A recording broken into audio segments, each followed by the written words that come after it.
Hello बच्चों, आज हम पढ़ने जा रहे हैं कूलम्ब्स लॉ को वेक्टर फॉर्म में कैसे लिखा जाता है। तो सपोज हमारे पास में जो मैग्नीट्यूड फॉर्म में पढ़ा था हमने, वो क्या था, Q1 Q2 जब r डिस्टेंस पे रखे होते हैं, है ना, r डिस्टेंस पे रखे होते हैं तो उन पे फोर्स जो लगता है वो कितना लगता है, force F is equal to K Q1 Q2 upon R square. ये दोनों फोर्स दोनों चार्जेस पे लग रहा है कि एक ही चार्ज पे लग रहा है? दोनों चार्जेस पे लग रहा है। तो हम बारी बारी से एक एक चार्ज के बारे में देख लेते हैं। जब हम बात कर रहे हैं Q1 की वजह से Q2 पे फोर्स जो लग रहा है उसकी, है ना, Q1 की वजह से Q2 पे जो फोर्स लग रहा है उसको हम लिखेंगे F21। यानी F21 का मतलब होगा force on charge 2 due to 1। इसको कैसे लिखेंगे, देखो ध्यान से देखना, इसको लिखने का तरीका क्या होगा। F21 वेक्टर को K Q1 Q2 दोनों चार्ज लिख दें, ये पॉजिटिव हो या नेगेटिव हो दोनों चार्ज लिखना है यहाँ पे, ठीक है, ओके। और नीचे ध्यान से देखो, R21 वेक्टर का mod whole square R21 cap, ये लिखने का तरीका होगा। ध्यान से देखो, यहाँ 21 आ रहा है तो यहाँ पे भी 21 आ रहा है और यहाँ पे भी 21 आ रहा है, तो लिखने में कोई परेशानी नहीं होगी आपको। इस तरह से रिप्रेजेंटेशन होता है, लेकिन इसको समझना है तो कैसे समझे, देखो सिंपली मैंने ये जो चीज़ यहाँ पे आपको बताई, इसकी डायरेक्शन क्या होगी फोर्स की, ये वाली डायरेक्शन होगी। तो Q1 से Q2 की तरफ जो वेक्टर है वो एक्चुअली वेक्टर है अपने पास R21 वेक्टर। R21 वेक्टर का मतलब होता है जिसका मैग्नीट्यूड, R21 वेक्टर का मैग्नीट्यूड तो किसके बराबर है, R के बराबर है, और जिसका डायरेक्शन क्या है, R21 केप। और इस डायरेक्शन का मतलब है Q1 से Q2 की तरफ, Q1 से एरो किधर लग रहा है, Q2 पे लग रहा है, मतलब Q1 से Q2 की तरफ। समझ में आ रही है? तो इसलिए यहाँ पे हम कूलम्ब्स लॉ से क्या लिखते हैं कि Q1 Q2 यानी प्रोडक्ट ऑफ चार्ज, एंड नीचे क्या लिखते हैं अपन, डिस्टेंस का स्क्वायर। तो डिस्टेंस क्या है, R21 वेक्टर एक वेक्टर हो गया, दोनों लाइन खींच रहे हैं अपन, यानी मैग्नीट्यूड ऑफ R21 वेक्टर हो गया, इसका होल स्क्वायर मतलब R का होल स्क्वायर। और डायरेक्शन इस फोर्स की क्या होगी, R21 केप। R21 केप से मतलब क्या है, Q1 से Q2 की तरफ। ये डायरेक्शन किधर है, Q1 से Q2 की तरफ। समझ में आया है? क्योंकि ये रिपल्शन हो रहा है तो Q1 से Q2 की तरफ होगा।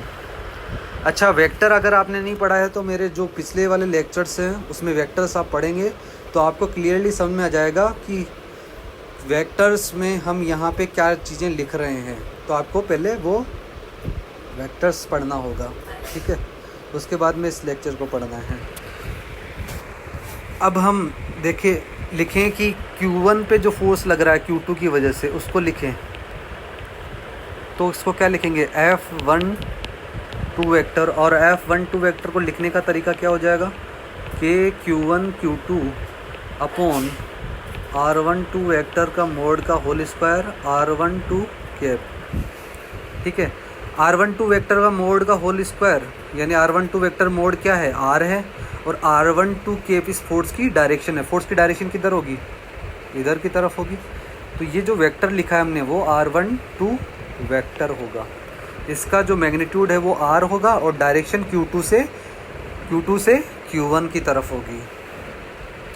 यानी R12 वेक्टर का फिर से मैग्नीट्यूड निकालेंगे तो वो R के बराबर होगा, और डायरेक्शन R12 वेक्टर की डायरेक्शन को हमने क्या नाम दिया है, R12 कैप, जो किधर की तरफ होगी। R12 कैप का मतलब क्या है, Q2 से Q1 की तरफ, ठीक है, Q2 से Q1 की तरफ। समझ में आ रहा है? ये वाली डायरेक्शन होगी, क्लियर है? तो फोर्स में दो ही चीज़ें होती है, एक तो होता है मैग्नीट्यूड, दूसरी होती है डायरेक्शन। तो ये तो यहाँ पे मैग्नीट्यूड हो गया टोटल इस फोर्स का, और ये R12 केप क्या हो गई, डायरेक्शन हो गई, क्लियर, ये डायरेक्शन हो गई। तो आपको बात समझ में आती है? अभी ध्यान से देखें तो R12 वेक्टर और R21 वेक्टर क्या है एक्चुअली में, इसको समझने के लिए हम थोड़ा सा कोऑर्डिनेट सिस्टम का इस्तेमाल कर लेते हैं। देखो अच्छे से समझे इसको। जैसे सपोज करो कोऑर्डिनेट सिस्टम के रेस्पेक्ट में दो चार्ज रखे हुए हैं, एक Q1 है दूसरा Q2 है ना, और इनका पोजीशन वेक्टर है, Q1 का पोजीशन वेक्टर है R1 वेक्टर, और Q2 का पोजीशन वेक्टर है सपोज R2 वेक्टर। मैं Q2 की वजह से Q1 पे फोर्स देखना चाह रहा हूँ। तो मैं क्या फाइंड आउट करना है मेरे को फाइंड आउट करना है R12 वेक्टर, क्योंकि डायरेक्शन किधर की तरफ है, Q1 की तरफ है, Q2 से Q1 की तरफ। तो R12 वेक्टर, ठीक है। तो R12 वेक्टर चाहिए मेरे को। तो R12 वेक्टर कैसे फाइंड आउट करूँगा मैं?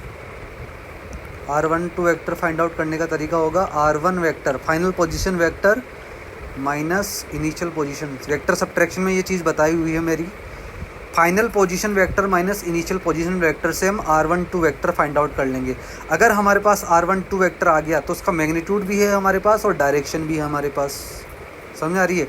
और हमें क्या लिखना है? Force on charge 1 due to charge 2, यानी Q1 पे फोर्स देखना है Q2 की वजह से। तो F12 वेक्टर जब लिखेंगे तो क्या लिखते हैं अपन?